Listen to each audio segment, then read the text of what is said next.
لقد كان لكم في رسول الله أسوة حسنة اعوذ باللہ من الشیطان الرجیم بسم اللہ الرحمن الرحیم اللہم صلی علی محمد وعلی آل محمد کما صلیت علی ابراہیم وعلی آل ابراہیم انک حمید مجید اللہم بارک علی محمد وعلی آل محمد کما بارکت علی ابراہیم وعلی آل ابراہیم انک حمید مجید۔ حدیث نمبر 3491۔ عبداللہ بن بریدہ اپنے باپ سے روایت کرتے ہیں کہ رسول اللہ صلی اللہ علیہ وسلم نے فرمایا، میں جنت میں داخل ہوا، ایک نوجوان لڑکی نے میرا استقبال کیا۔ میں نے اسے کہا، تو کس کے لیے ہے؟ اس نے کہا، میں زید بن حارثہ کے لیے ہوں۔ زید بن حارثہ آپ کے غلام تھے۔ رسول اللہ صلی اللہ علیہ وآلہ وسلم نے انہیں آزاد کر دیا اور انہیں اپنا بیٹا بنانے کا اعلان کر دیا۔ یہ واقعہ ہم کل پڑھ چکے ہیں۔ ان کے باپ اور چچا کو جب پتہ چلا کہ ہمارا بچہ جو ہے فلاں گھرانے میں غلام کی حیثیت سے زندگی گزار رہا ہے، تو وہ دونوں آئے اور انہوں نے رسول اللہ صلی اللہ علیہ وسلم کو آ کے ان کی قیمت پیش کی اور ساتھ ہی کہا کہ ہمارے بیٹے کو آزاد کر دیجیے۔ رسول اللہ صلی اللہ علیہ وسلم نے کہا کہ میں اسے آپ کے سامنے بلاتا ہوں، اگر وہ آپ کے ساتھ جانا چاہے گا تو مجھے رقم بھی دینے کی ضرورت نہیں۔ خیر جی، حضرت زید بن حارثہ کو بلایا گیا اور حضرت زید بن حارثہ نے کیا کیا؟ اپنے باپ اور اپنے چچا کے ساتھ جانے کی بجائے رسول اللہ صلی اللہ علیہ وسلم کے پاس رہنا پسند کیا۔ آزادی پر غلامی کو ترجیح دی، کیونکہ رسول اللہ صلی اللہ علیہ وسلم ان کے ساتھ اتنی محبت سے پیش آتے تھے کہ انہوں نے اپنی آزادی پر اللہ کے رسول کی غلامی کو ترجیح دی۔ رسول اللہ صلی اللہ علیہ وسلم کو اتنا پیار آیا، اسی وقت بیت اللہ میں گئے اور جا کے اعلان کر دیا، آج سے زید بن حارثہ جو ہے یہ میرا بیٹا ہے اور یہ اب میرا غلام نہیں ہے، میں نے اس کو اپنا بیٹا بنا لیا ہے۔ ان کی شادی جو تھی رسول اللہ صلی اللہ علیہ وسلم نے ام ایمن سے کی۔ اب ام ایمن کون تھی؟ ام ایمن جو تھیں یہ رسول اللہ صلی اللہ علیہ وسلم کے والد جب فوت ہوئے تھے، آپ کی پیدائش سے پہلے ہی رسول اللہ صلی اللہ علیہ وسلم کے والد وفات پا چکے تھے، تو انہوں نے اپنی وراثت میں ایک لونڈی چھوڑی تھی، یہ ام ایمن تھی، یہ حبشی خاتون تھی۔ انہوں نے رسول اللہ صلی اللہ علیہ وسلم کو گود میں بھی کھلایا اور ساری عمر آپ ہی کے ساتھ رہی۔ ان کی رسول اللہ صلی اللہ علیہ وآلہ وسلم نے ان کی شادی کر دی تھی، لیکن ہوا کیا کہ نبھ نہ سکی، یہ پھر آپ کے ہاں آ گئی۔ ویسے آپ نے ان کو بھی آزاد کر دیا تھا، جب حضرت خدیجہ سے نکاح کیا تو ان کو بھی آپ نے آزاد فرما دیا تھا، لیکن اب ان کا گھر اور ان کے ذمہ دار رسول اللہ صلی اللہ علیہ وسلم ہی تھے۔ کافی دیر تک ام ایمن جو تھیں وہ گھر میں بیٹھی رہیں۔ پھر رسول اللہ صلی اللہ علیہ وآلہ وسلم نے ایک دفعہ پھر ان کے نکاح کے لیے کوشش کی۔ صحابہ سے کہا، تم میں سے کون ہے جو ایک جنتی عورت سے نکاح کرے گا؟ حضرت زید بن حارثہ تیار ہو گئے، حالانکہ زید بن حارثہ جو تھے وہ ان سے عمر میں بھی چھوٹے تھے اور ام ایمن حبشی بھی تھی، لیکن رسول اللہ صلی اللہ علیہ وسلم نے اتنے خوبصورت انداز سے ترغیب دی تھی کہ ایک جنتی عورت سے شادی کون کرے گا؟ زید بن حارثہ تیار ہو گئے۔ اب زید بن حارثہ کی اور ام ایمن کی شادی ہو گئی۔ اسامہ بن زید انہی سے پیدا ہو گئے۔ اسامہ بن زید جو تھے وہ اللہ کے رسول صلی اللہ علیہ وآلہ وسلم کو بہت زیادہ محبوب تھے، کیونکہ وہ آپ کی دو محبوب ترین ہستیوں کی اولاد تھے۔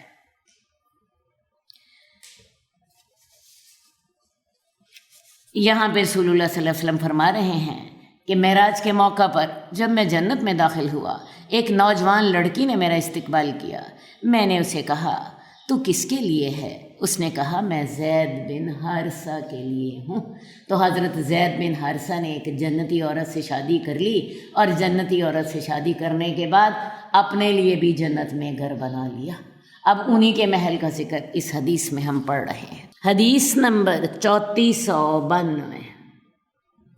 حضرت عائشہ سے روایت ہے کہ رسول اللہ صلی اللہ علیہ وسلم نے فرمایا، میں جنت میں داخل ہوا، میں نے وہاں قرات کی آواز سنی، میں نے پوچھا یہ کون ہے جس کی قرآن پڑھنے کی آواز آ رہی ہے؟ انہوں نے کہا یہ حارثہ بن نعمان ہے۔ یہی نیکی ہے، یہی حسن سلوک ہے۔ وہ حارثہ اپنی ماں کے ساتھ بہت زیادہ حسن سلوک کرنے والا تھا۔ ابھی ہم نے حضرت اویس کرنے کی فضیلت کے بارے میں پڑھا کہ رسول اللہ صلی اللہ علیہ وسلم سے حالانکہ ان کی ملاقات نہیں ہوئی، انہیں صحابیت کا شرف نہیں ملا، لیکن رسول اللہ صلی اللہ علیہ وسلم نے ان کے بارے میں حکم دیا تھا کہ تم میں سے جو ان سے ملے ان سے استغفار ضرور کرائے، اور وہ اگر اللہ کا نام لے کر قسم کھا لیں اللہ ان کی قسم پوری کر دے گا۔ اب یہاں بھی ایک ماں کی خدمت کرنے والے صحابی کی بات ہو رہی ہے۔ حارثہ بن نعمان انصاری تھے، تمام غزوات میں آپ کے ساتھ رہے، خواہ وہ غزوہ بدر ہے، خواہ غزوہ احد ہے، خواہ غزوہ خندق ہے، غزوہ حنین میں جب دوسرے صحابہ جو تھے میدان جنگ سے نکل بھاگے تھے کچھ مخصوص حالات میں، یہ اس وقت بھی رسول اللہ صلی اللہ علیہ وسلم کے ساتھ ہی رہے۔ ایک دفعہ اللہ کے رسول صلی اللہ علیہ وسلم کے پاس آئے، رسول اللہ صلی اللہ علیہ وسلم کسی سے باتیں کر رہے تھے، زید بن حارثہ نے انہیں سلام کیا اور چلے گئے۔ واپس تھوڑی دیر کے بعد آئے تو اللہ کے رسول نے ان سے پوچھا کہ تم نے ان کو سلام کیا تھا؟ انہوں نے کہا ہاں یا رسول اللہ میں نے سلام کیا تھا، لیکن چونکہ آپ باتوں میں مصروف تھے اس لیے میں چلا گیا۔ آپ نے فرمایا وہ حضرت جبریل تھے، تو انہوں نے حضرت جبریل کو دیکھا تھا۔ یہ شرف بھی اللہ تعالیٰ نے ان کو دیا تھا۔ اب رسول اللہ صلی اللہ علیہ وسلم نے جب آپ جنت میں داخل ہوئے تو آپ نے وہاں قرآن پڑھنے کی آواز پوچھا یہ کون ہے؟ تو کہا گیا یہ حارثہ بن نعمان ہے، جن کو اللہ تعالیٰ نے اپنی والدہ سے نیکی کرنے کی وجہ سے یہ توفیق دی ہے کہ یہ جنت میں قرآن کی تلاوت کر رہے ہیں۔ تو آپ نے اس وقت یہ فرمایا تھا یہی نیکی ہے، یہی نیکی ہے، اور وہ اپنی ماں کے ساتھ بہت نیکی کرنے والے تھے۔ ماں کے ساتھ نیکی کرنا دنیا کی سب سے بڑی نیکی۔ اللہ تعالیٰ نے اپنے حق کے بعد سب سے پہلا حق والدین کا رکھا، اور والدین کے بارے میں بھی قرآن مجید میں اللہ تعالیٰ نے فرما دیا کہ اس کا حق زیادہ ہے باپ سے، کیونکہ عورت اپنی اولاد کو پالنے کے سلسلے میں اپنی جان زیادہ مارتی ہے، اس کو پہلے اپنے پیٹ میں رکھتی ہے، پھر اسے جنم دیتی ہے، پھر اسے پالتی ہے، تو اس کے یہ 3 حق جو ہیں وہ باپ سے زیادہ ہیں۔ رسول اللہ صلی اللہ علیہ وسلم کے پاس ایک صحابی آتے ہیں اور کہتے ہیں یا رسول اللہ میرے اچھے سلوک کا سب سے زیادہ حقدار کون ہے؟ اللہ کے رسول فرماتے ہیں تیری ماں۔ کہتے ہیں یا رسول اللہ اس کے بعد پھر کون؟ آپ نے فرمایا پھر تیری ماں۔ تیسری دفعہ پھر سوال پوچھا یا رسول اللہ اپنی ماں کے ساتھ تو میں نیکی کروں گا انشاءاللہ، اور ضرور کروں گا، آپ بتائیے اس کے بعد پھر کس کا حق ہے؟ آپ نے پھر تیسری دفعہ فرمایا تیری ماں۔ پھر چوتھی دفعہ انہوں نے سوال کیا کہ یا رسول اللہ میری اچھے سلوک کا، میری اچھی صحبت کا کون سب سے زیادہ حق رکھتا ہے؟ آپ نے فرمایا تیرا باپ۔ تو بات یہ ہے ماں کی خدمت کیجیے۔ یہ آج کل کی جو نسل ہے اس کو یہ باتیں بتانے والا کوئی موجود نہیں رہا۔ اگر یہ مائیں نہ ہوتی آج ہم یہاں بیٹھے ہوتے۔ یہ مائیں تھیں جنہوں نے اپنی جوانی کی، اپنے وقت کی، اپنے حسن کی، اپنے ہر چیز کی قربانی دے کے ہمیں اس قابل بنایا کہ آج ہم بیٹھے بات کر رہے ہیں۔ تو اللہ تعالیٰ نے ان کا حق رکھا ہے، اللہ تعالیٰ نے ان کا حق رکھا ہے، اور ان کی خدمت کا حق باپ سے 3 گنا زیادہ رکھا۔ چلتے چلتے چونکہ ایک مقابلے کی بات ہو رہی ہے تو میں آپ کو بتاتی چلی جاؤں، اطاعت کا حق باپ کا پہلے ہوگا۔ اگر کسی معاملے میں ماں اور باپ میں اختلاف ہو جائے تو باپ کی بات ماننی ہے، کیونکہ ماں بطور بیوی خود خامن کی بات ماننے کی کی پابند ہے، عورت بطور بیوی خود شوہر کی بات ماننے کی پابند ہے، لیکن جہاں تک تعلق ہے حسن سلوک کا، دلجوئی کا، خدمت کرنے کا، خوش کرنے کا، اپنا وقت دینے کا، یہاں پہ حق ماں کا زیادہ، یہاں پہ حق ماں کا زیادہ۔ حدیث نمبر 3498، حضرت عبداللہ بن عمر بیان کرتے ہیں کہ رسول اللہ صلی اللہ علیہ وسلم نے فرمایا، میں نے خواب میں سیاہ رنگ کی بہت زیادہ بکریاں دیکھی اور ان میں بڑی تعداد میں سفید رنگ کی بکریاں داخل ہو گئیں۔ صحابہ نے کہا، اللہ کے رسول، آپ نے اس خواب کی کیا تعبیر کی؟ آپ نے فرمایا، اجمی لوگ تمہارے دین اور نسب میں شریک ہوں گے۔ انہوں نے کہا، اللہ کے رسول، اجمی لوگ، یہ آپ کیا کہہ رہے ہیں؟ آپ نے فرمایا کہ اگر ایمان ثریا ستارے کے ساتھ بھی لٹکا ہوتا تو عجم کے بعض لوگ اس تک رسائی حاصل کر لیتے، اور وہ لوگ انتہائی خوش بخت لوگ ہوں گے۔ حدیث بڑی واضح، اللہ کے رسول کو خواب آئی ہے اور آپ نے خواب میں سیاہ بکریوں کے ساتھ ساتھ بہت سی سفید بکریاں دیکھی۔ صحابہ نے آپ سے پوچھا کہ یا رسول اللہ، اس کی پھر تعبیر کیا ہے؟ تو آپ نے فرمایا کہ اجمی لوگ تمہارے دین اور نسب میں شامل ہوں گے۔ دین میں شامل ہونے سے کیا مراد ہے؟ مسلمان ہو جائیں گے اور تمہارے دین کی خدمت کریں گے۔ اور نسب میں شامل ہونے سے کیا مراد ہے؟ وہ ان لوگوں کے ساتھ تم نکاح کا تعلق قائم کرو گے، انہی سے تمہاری اولادیں اور خون کے رشتے بھی ہوں گے۔ صحابہ کو بڑی بات عجیب لگی کہ یا رسول اللہ، عجم کے لوگ کیسے ایمان لائیں گے؟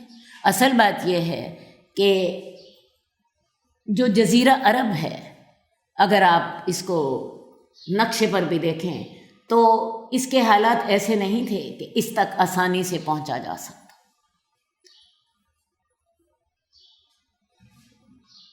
تو عرب لوگوں کا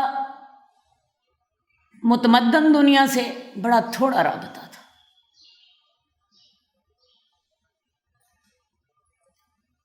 اسی لیے اس کو جزیرۃ العرب کہتے تھے۔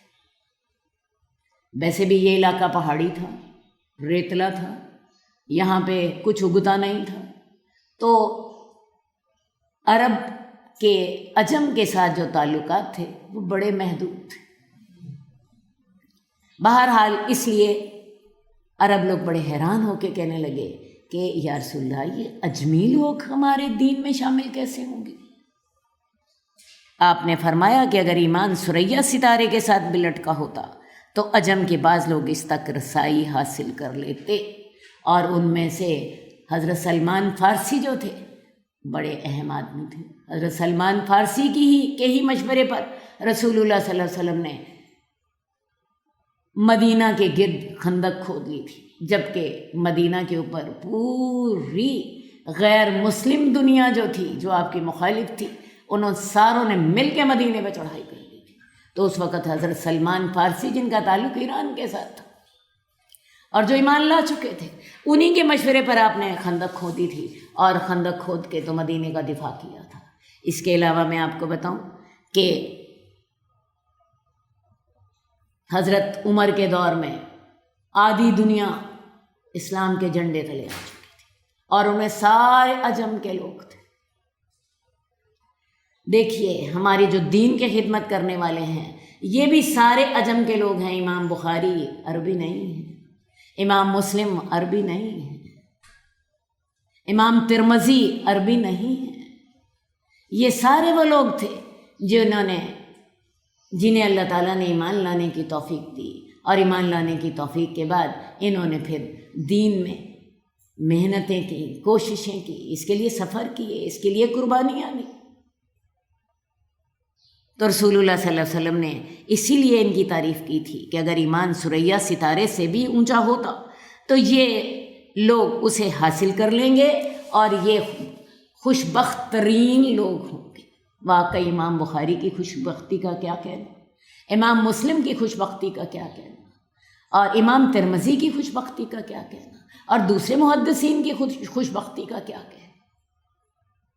حدیث نمبر 3499۔ حضرت جابر بن عبداللہ کی سے روایت ہے کہ رسول اللہ صلی اللہ علیہ وسلم نے فرمایا، میں نے اپنے آپ کو خواب میں دیکھا کہ میں ایک مضبوط زرہ پہنے ہوئے ہوں اور ایک گائے ذبح ہوئی پڑی تھی۔ میں نے یہ تعبیر کی کہ مضبوط زرہ مدینہ ہے اور گائے اللہ کی قسم وہ خیر اور بھلائی ہے۔ پھر آپ نے اپنے صحابہ سے فرمایا، اگر ہم مدینہ میں ہی ٹھہرے رہیں اور اگر وہ ہم پر چڑھائی کر دیں تو ہم اپنے شہر میں ہی ٹھہر کر ان سے لڑیں گے۔ میرا خیال ہے تھوڑا سا میں آپ کو بیک گراؤنڈ بتا دوں۔ غزوہ بدر میں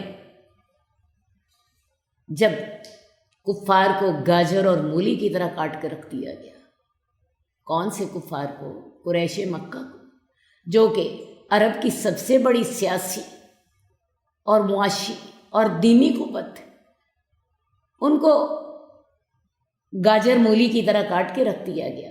اللہ تعالیٰ نے اپنے بندوں کی مدد فرمائی تو کفار جو تھے ان کا غیظ و غضب کے مارے حد ہو گئی، وہ تڑپ رہے تھے مسلمانوں سے انتقام لینے کے لیے۔ 1 سال میں انہوں نے تیاری کی۔ رمضان 2 ہجری میں غزوہ بدر ہوا اور شوال 3 ہجری میں وہ لوگ جو تھے اپنے مقتولین کا بدلہ لینے کے لیے آ گئے۔ اب مسلمانوں کی تعداد تھوڑی تھی، کفار کی تعداد 3000 تھی، جبکہ مسلمانوں کے جو لشکر کی تعداد جو تھی وہ صرف 700 تھی۔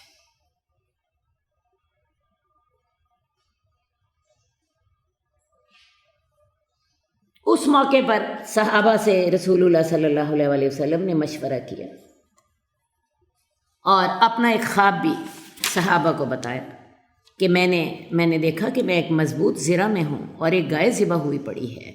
تو رسول اللہ صلی اللہ علیہ وسلم نے اس کی تعبیر یہ کی کہ مضبوط زرہ مدینہ ہے اور گائے وہ خیر اور بھلائی ہے جو اللہ تعالیٰ نے ہمیں دی ہے۔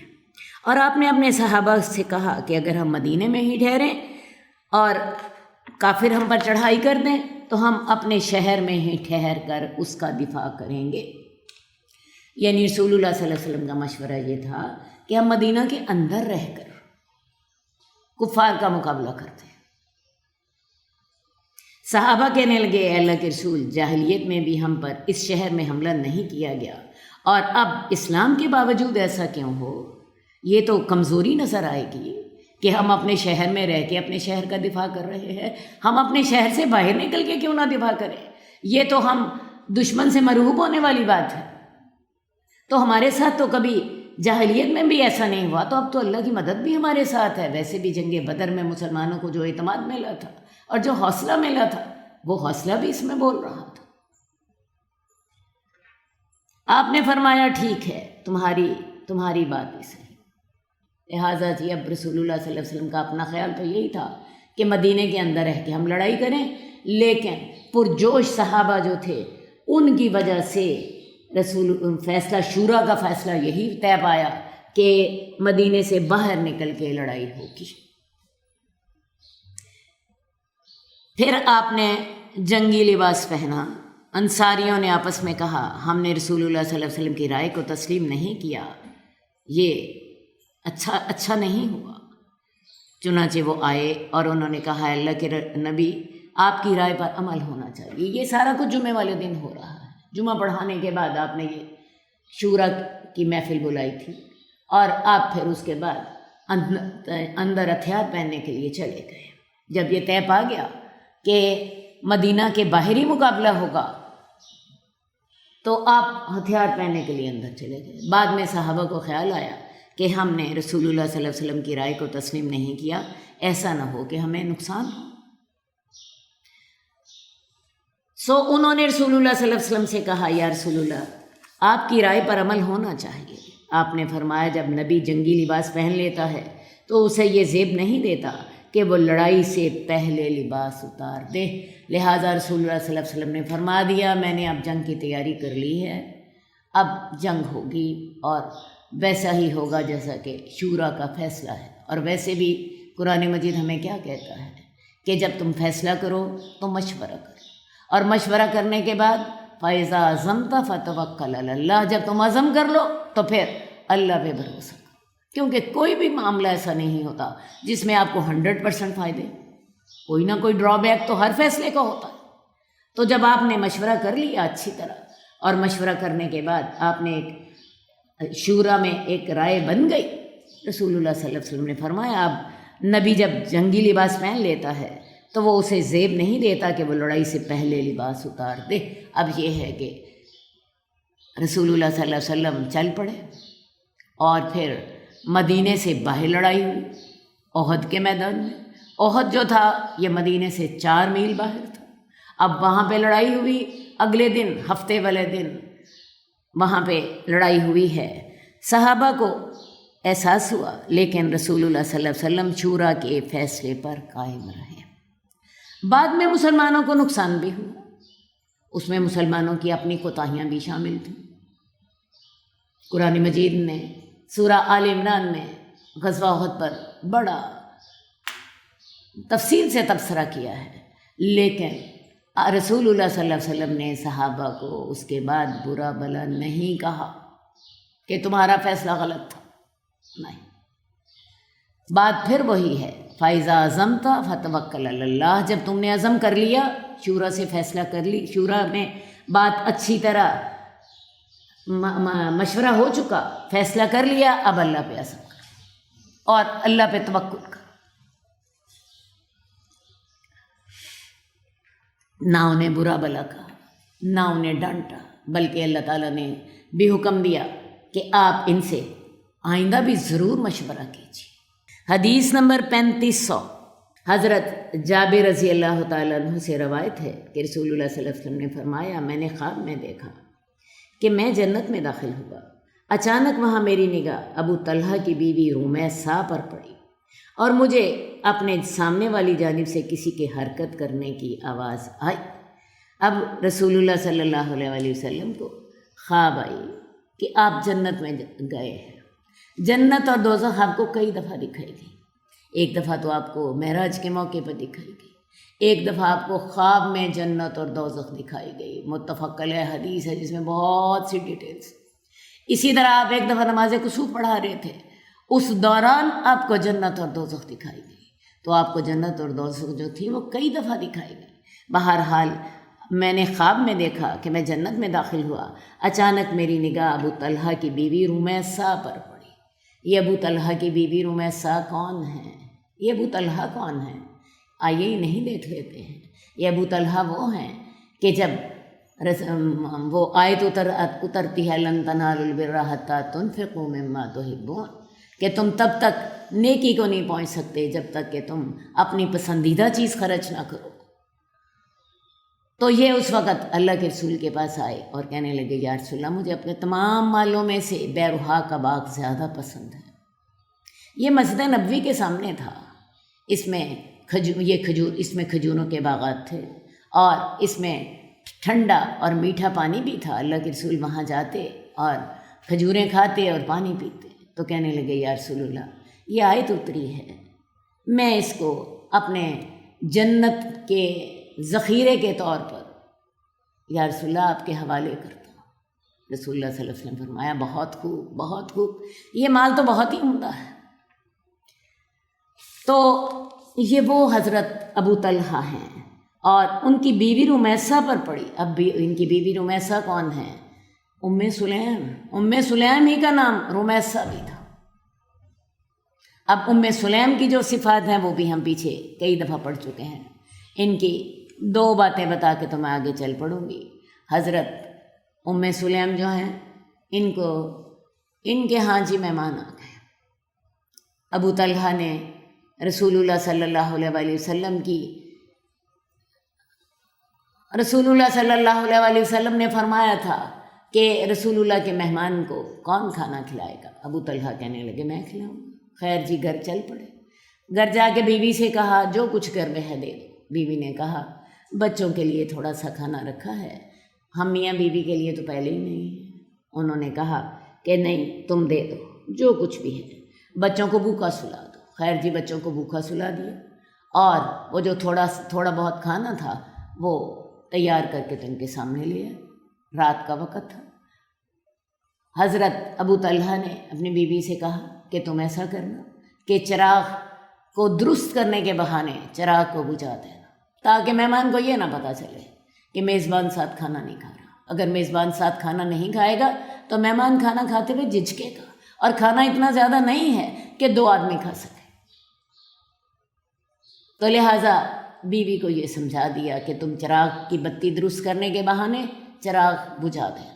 خیر جی، اب یہ میزبان جو ہیں یہ اپنا منہ چلا رہے ہیں تاکہ مہمان کو پتہ چلتا رہے کہ میزبان بھی کھا رہا ہے، اور اسی بہانے مہمان نے پیٹ بھر کے کھانا کھا لیا۔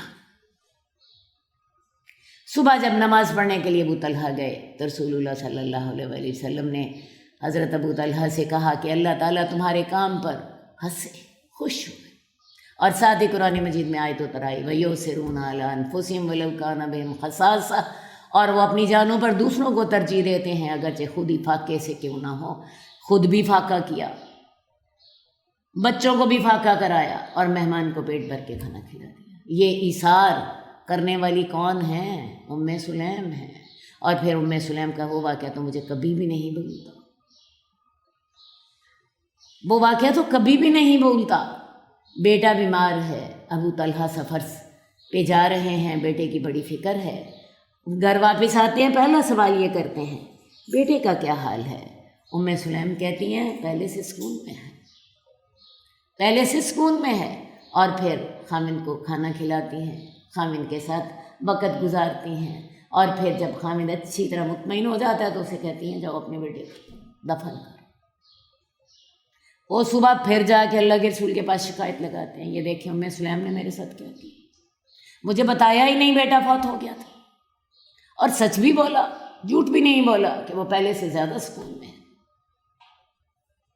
تو یہ ہیں ام سلیم، ان کا صبر، ان کا ایثار، ان کا اپنے خامن کے لیے قربانی، یہ ساری چیزیں جو ہیں آج کی عورتوں کے لیے بہت بڑی رہنمائی ہیں۔ ہم عورتیں اگر انہی کے ہی کے کردار کو سامنے رکھ رہے ہیں، میں کہتی ہوں روز کے 10 جھگڑے ہمارے ختم ہو جائیں۔ آج میاں بیوی کے جھگڑے کس بات پہ ہو رہے ہوتے ہیں؟ تم نے یہ نہیں کھلایا، تم نے یہ نہیں پلایا، تم نے فلاں کپڑا نہیں لے کے دیا، فلاں زیور نہیں لے کے دیا، فلاں فرمائش نہیں پوری کی۔ انہی باتوں پہ ہی ساری زندگی لڑتے جھگڑتے گزر جاتی۔ تو میری نگاہ ابو طلحہ کی بیوی رمیسہ پر پڑی، اور مجھے اپنی جانب سے کسی کے حرکت کرنے پر کی آواز سنائی دی۔ میں نے کہا جبریل یہ کون ہے؟ انہوں نے کہا یہ بلال ہیں۔ تو یہ پہلا تو خواب دیکھا، خواب میں حضرت ابو طلحہ کو دیکھا اور ان کی بیوی ام سلیم کو دیکھا جنت میں، اور اس کے بعد حضرت بلال کی آواز سنی۔ حضرت بلال کے بارے میں حدیث میں آتا ہے کہ رسول اللہ صلی اللہ علیہ وسلم فرماتے ہیں کہ جب بھی میں جاتا تھا اس میں معراج میں جنت میں کہیں جاتا تھا تو بلال تمہارے پاؤں کی آواز مجھے اپنے سے پہلے آتی تھی، تم ایسا کون سا نیک عمل کرتے؟ تو حضرت بلال کہتے ہیں یا رسول اللہ میں اور تو کوئی نیک عمل نہیں کرتا، ہاں اتنا ضرور کرتا ہوں کہ جب بھی وضو کرتا ہوں وضو کے 2 نفل ادا کر لیتا۔ پھر میں نے ایک سفید محل دیکھا، اس کے صحن میں ایک لڑکی بھی موجود تھی۔ میں نے پوچھا یہ کس کا محل ہے؟ اس نے جواب دیا یہ عمر بن خطاب کا ہے۔ میں نے چاہا کہ میں اس محل میں داخل ہو جاؤں اور اندر سے اس محل کو دیکھوں، لیکن عمر مجھے تیری غیرت یاد آ گئی۔ حضرت عمر جو تھے رونے لگ پڑے، کہنے لگے یا رسول اللہ میرے ماں باپ آپ پر قربان، کیا میں آپ پر غیرت کرتا؟ میں آپ پہ تو غیرت نہ کرتا، تو میرے ماں باپ آپ پر قربان، کیا آپ پر میں غیرت کرتا؟ تو اس حدیث میں کتنے لوگوں کو جنت کی خوشخبری دی گئی ہے۔ حضرت ابو طلحہ کی بیوی رمیسہ کو، حضرت بلال کو، اور حضرت عمر کو۔ میں آپ کو بتاؤں عام طور پہ ہمارے یہاں عشرہ مبشرہ کا لفظ استعمال ہوتا ہے۔ عشرہ مبشرہ سے کیا مراد ہے؟ 10 ایسے آدمی جن کو جنت کی خوشخبری دی گئی۔ اب یہ عشرہ مبشرہ کی اصطلاح ایک مخصوص بیک گراؤنڈ میں استعمال ہوتی ہے۔ اللہ کے رسول صلی اللہ علیہ وآلہ وسلم نے 10 صحابہ کو ایک ہی مجلس میں بیٹھ کر جنت کی خوشخبری دی تھی، اکٹھی خوشخبری دی۔ ان کو عشرہ مبشرہ کہتے ہیں۔ باقی رسول اللہ صلی اللہ علیہ وسلم نے کئی لوگوں کو جنت کی خوشخبری دی، اور ان کی تعداد 24 سے زائد، جن کو آپ نے وقتاً فوقتاً جنت کی خوشخبری دی۔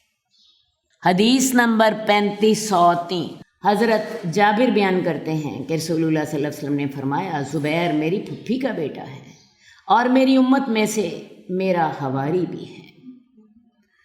اب زبیر بن عوام کون ہے؟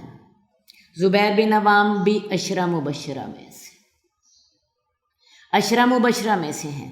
رسول اللہ صلی اللہ علیہ وسلم کی کہ پھپھی زاد بیٹے ہیں۔ ان کی والدہ کا نام صفیہ تھا، جو اللہ کے رسول کی سگی پھپھی تھی، اور یہ خود حضرت زبیر جو ہیں یہ خود حضرت خدیجہ کے بھتیجے تھے۔ زبیر بن عوام بن خویلد یہ حضرت خدیجہ کے بھتیجے تھے، اور ان کی والدہ جو تھیں وہ رسول اللہ صلی اللہ علیہ وسلم کی سگی پھپھی تھی۔ یہ السابقون الاولون میں سے ہیں۔ بعض روایات کے مطابق 12 سال کی عمر میں ایمان لائے، اور بعض روایات کے مطابق 15 سال کی عمر میں ایمان لائے، اور یہ ایمان لانے والوں میں ان کا نمبر 5واں ہے۔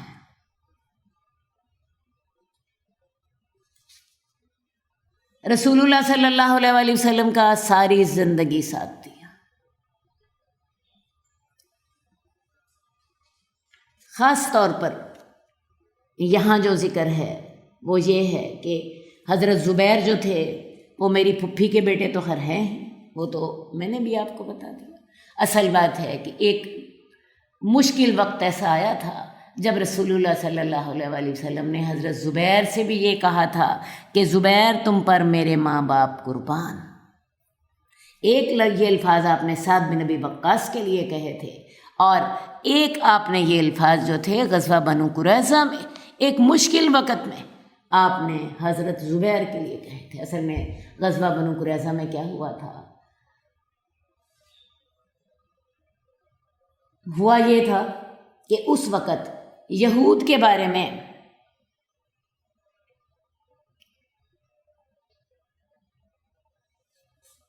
رسول اللہ صلی اللہ علیہ وسلم کو یہ خبر ملی تھی کہ بنو قریظہ جو ہیں وہ اس وقت غداری پر آمادہ ہے۔ یہ اصل معاملہ غزوہ خندق میں ہوا تھا۔ غزوہ خندق میں آپ کو بتاؤں کہ تمام اسلام دشمن قوتیں تھیں، اکٹھی ہو کے انہوں نے مدینے پہ حملہ کر دیا، 10,000 کا لشکر لیا۔ مدینے کی پوری آبادی 10,000 کی نہ تھی، بچوں اور عورتوں سمیت۔ تو رسول اللہ صلی اللہ علیہ وسلم نے حضرت سلمان فارسی کے مشورے سے مدینہ کے گرد خندق کھود لی۔ اب ہوا کیا کہ دشمن جو تھا خندق کی وجہ سے وہ مدینے کے اندر تو نہ آ سکا، لیکن مصیبت ساری یہ ہے کہ یہودیوں کے جو کچھ قبائل جو تھے وہ مدینے کے اندر رہتے تھے، اور یہی یہودی یہ تمام اسلام دشمن قوتوں کو مدینے پہ چڑھا لانے کا سبب بنے تھے۔ انہوں نے کیا کیا؟ باہر دشمن سے یہ طے کر لیا کہ تم باہر سے حملہ کرنا، ہم اندر سے حملہ کریں گے، اور مسلمان سینڈوچ بن کے رہ جائیں گے۔ رسول اللہ صلی اللہ علیہ وسلم کو جب یہ خبر ملی تو اللہ کے رسول تو بڑے سخت پریشان ہو گئے۔ سب سے پہلے آپ نے یہ سوچا کہ میں اس خبر کی تصدیق تو کروں کہ کیا یہود نے غداری کا ارادہ کر لیا؟ کیا یہود نے واقعی غداری کا ارادہ کر لیا؟ اس کام کے لیے یہ اتنا مشکل کام تھا کہ اس کام کے لیے آپ نے صحابہ میں سے کہا کہ کون یہ کام کرے گا کہ جا کے مجھے یہود کی خبر لا کے دے گا۔ حضرت زبیر جو تھے انہوں نے پہلی دفعہ بھی کہا یا رسول اللہ میں جاؤں گا، دوسری دفعہ پھر آپ نے سوال کیا، پھر کوئی صحابی نہیں اٹھے اتنا مشکل کام کرنے کے لیے، یہ دوسری دفعہ بھی یہی اٹھے، اور پھر یہ تیسری دفعہ اللہ کے رسول نے کہا یہ کام کون کرے گا، کون مجھے یہود کی خبر لا کے دے گا؟ تو حضرت زبیر اس وقت تیسری دفعہ بھی کہنے لگے یا رسول اللہ میں جاؤں گا، اور پھر انہوں نے جا کے تو حالات کا جائزہ لیا، خبر سچی تھی، خبر سچی تھی۔ اور یہ بہت ہی مشکل مرحلہ تھا۔ تو اس وقت رسول اللہ صلی اللہ علیہ وآلہ وسلم نے فرمایا تھا، تم پر میرے ماں باپ قربان، تم پر میرے ماں باپ قربان۔ اور ایک دوسری روایت میں یہ الفاظ بھی آپ نے فرمائے تھے کہ زبیر، ہر نبی کا ایک حواری ہوتا ہے اور میرا حواری زبیر ہے۔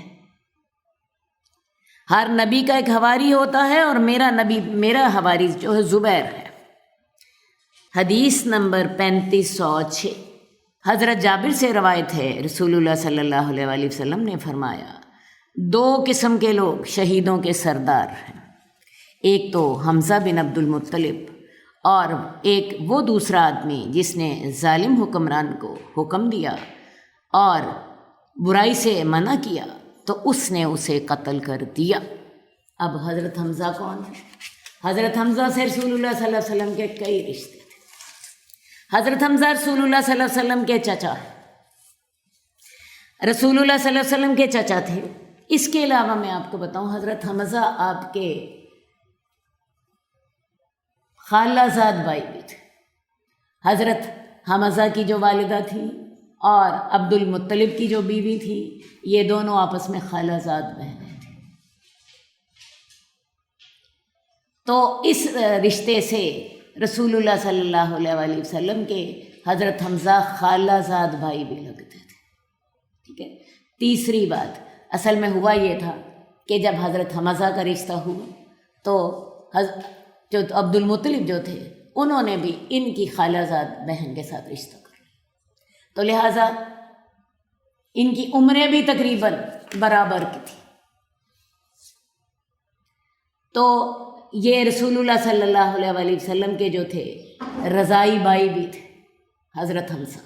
تو تین رشتے آپ کے ساتھ ہو گئے، ایک رشتہ چچا ہونے کا، ایک رشتہ خالہ زاد بائی ہونے کا، اور ایک رشتہ رضائی بائی ہونے کا۔ حضرت حمزہ چونکہ آپ کے ہم عمر تھے، ان کے ساتھ محبت بھی تھی، دوستی کا رشتہ بھی ساتھ تھا، ان خونی رشتوں کے ساتھ ساتھ دوستی کا رشتہ بھی ساتھ تھا۔ ایک دفعہ کیا ہوا کہ حضرت حمزہ جو تھے یہ باہر سے کہیں سے آئے، یہ اپنے جو تھے قوم کے بڑے بہادر جوان تھے، باہر سے کہیں سے آئے تو ابو جہل کی لونڈی نے ان کو بتایا کہ آج تو ابو جہل نے تمہارے بھتیجے کے ساتھ بڑا برا سلوک کر لیا، میں خود سن رہی تھی، ابو جہل نے تمہارے بھتیجے کے ساتھ بہت برا سلوک کیا۔ یہ اسی وقت بدلہ لینے چل پڑے، تیر کمان ہاتھ میں تھا، باہر سے شکار کر کے ہی آئے تھے، تو جا کے ابو جہل کے سر پہ مارے، کمان ماری زور سے اور اسے اچھی سنائی۔ اب اللہ کی قدرت ہے کہ ابو جہل جو تھا اس وقت اس کو چپ ہونا پڑا اور اس نے کہا ہاں واقعی آج زیادتی میری تھی۔ اسے پتا تھا کہ اگر میں نے آگے سے جواب دیا تو میرا واسطہ کس کے ساتھ ہے؟ حضرت حمزہ کے ساتھ۔ اور ساتھ ہی کہنے لگے، ابو جہل سے کہنے لگے کہ تم میرے بھتیجے کے ساتھ زیادتی کرتے ہو۔ خیر جی، ابو جہل جو تھا اس کو بھگتنا پڑا۔ رسول اللہ صلی اللہ علیہ وسلم نے اس وقت ان سے کہا کہ آپ میرے ساتھ اتنی محبت کرتے ہیں تو آپ ایمان لے آئیے، تو یہ پھر ہماری محبت جو ہے وہ زیادہ پائیدار ہوگی۔ اور یہ اس وقت گرم لوہے پہ چوٹ پڑی، اللہ نے ان کو ایمان لانے کی توفیق دی، اللہ نے ان کو ایمان لانے کی توفیق دے دی۔ اب حضرت حمزہ کے ایمان لانے کے بعد مسلمان جو ہیں ان کو بہت تقویت ہے۔ اللہ کی قدرت دیکھی، حضرت حمزہ کے ایمان لانے کے 3 دنوں کے بعد حضرت عمر کو بھی اللہ نے ایمان لانے کی توفیق دے دی۔ اور یہ پہلا موقع تھا کہ جب مسلمانوں نے اعلان باہر نکلے تھے، اللہ 2 قطاروں میں باہر نکلے تھے، ورنہ اس سے پہلے مسلمانوں کو یہ جرأت نہیں تھی کہ وہ اپنے مسلمان ہونے کا اعلان باہر کرتے۔ تو حضرت حمزہ ایک قطار کو حضرت حمزہ لیڈ کر رہے تھے اور ایک قطار کو حضرت عمر لیڈ کر رہے تھے۔ بہرحال اس کے بعد پھر مسلمانوں کے لیے نسبتاً کچھ آسانیاں ہو گئیں۔ تو حضرت حمزہ کو شہید کس نے کیا؟ حضرت حمزہ کو غزوہ احد میں شہید کیا گیا۔ یہ وحشی بن حرب جو ہے، اس کو کہا گیا کہ تم اگر ہم حضرت حمزہ کو شہید کر دو گے تو تمہیں آزاد کر دیا جائے گا۔ یہ شخص جو تھا، اس کا نشانہ بڑا پکا تھا، اس کو جنگ سے کچھ نہیں لینا دینا تھا، اس کو اپنا ٹارگٹ پورا کرنا تھا۔ یہ اپنے ٹارگٹ کے انتظار میں رہا۔ حضرت حمزہ اس کے نشانے میں آئے، اس نے اپنا تیر پھینکا، حضرت حمزہ بیچارے شہید ہو گئے۔ اور پھر حضرت حمزہ جب شہید ہو گئے تو پھر حضرت حمزہ کا مصلح کیا گیا۔ آپ کو علم ہونا چاہیے کہ غزوہ احد میں 15 خواتین قریشی سردار شامل تھے، اور ان کا کام تھا کہ یہ قریش کے سرداروں کو جنگ کرنے کی ترغیب دیتے، اور جب دشمن جو تھا وہ شہید ہو جاتا، یعنی کوئی مسلمان شہید ہو جاتا، تو انہوں نے ان کے ناک اور کان کاٹے اور ان کا ہار بنایا اور اپنے گلے میں پہنا۔ بلکہ حضرت حمزہ کے بارے میں تو روایات میں یہ بھی آتا ہے کہ ہندا ابو سفیان کی بیوی، جو اس وقت بھی مسلمان نہیں تھی، انہوں نے کیا کیا، ان کا کلیجہ پکڑا اور چبانے کی کوشش کی، چبا نہ سکی تو باہر پھینک دیا، اور پھر ان کے ناک اور کان کاٹے گئے، اور پھر ان کو اپنے گلے کا ہار بنایا گیا۔ یہ ظلم حضرت حمزہ کے ساتھ، رسول اللہ صلی اللہ علیہ وسلم کے ساتھ ان کے اتنے زیادہ رشتے تھے، اللہ کے رسول صلی اللہ علیہ وسلم نے جب ان کا حال دیکھا، اپنے رونے پہ آپ کنٹرول نہیں کر سکے، آپ کی آواز اونچی ہو گئی۔ تو یہ ہیں سید الشہداء حضرت حمزہ۔ تو ایک تو حضرت حمزہ سید الشہداء ہیں، اور دوسرا وہ شخص شہید ہے اور شہیدوں کا سردار ہے جس نے ظالم حکمران کو شریعت کے مطابق حکم دیا اور غلط کاموں سے منع کیا، اور حکمران نے اسے قتل کر دیا، اپنی جان قربان کر دی اللہ کا پیغام پہنچانے کے لیے، امر بالمعروف کرنے کے لیے، نہی عن المنکر کرنے کے لیے اپنی جان قربان کر دی۔ ایسا شخص بھی سید الشہداء میں سے ہے جس نے کلمہ حق کہا اور اس کو قتل کر دیا۔ اللہم صلی علی محمد وعلی آل محمد کما صلیت علی ابراہیم وعلی آل ابراہیم انک حمید مجید۔ اللہم بارک علی محمد وعلی آل محمد کما بارکت علی ابراہیم وعلی آل ابراہیم انک حمید مجید۔ مولاي صل وسلم دائما ابدا على حبيبك خير الخلق كلهم، مولاي صل وسلم دائما ابدا على حبيبك خير الخلق كلهم، محمد سيد الكونين والثقلين، محمد سيد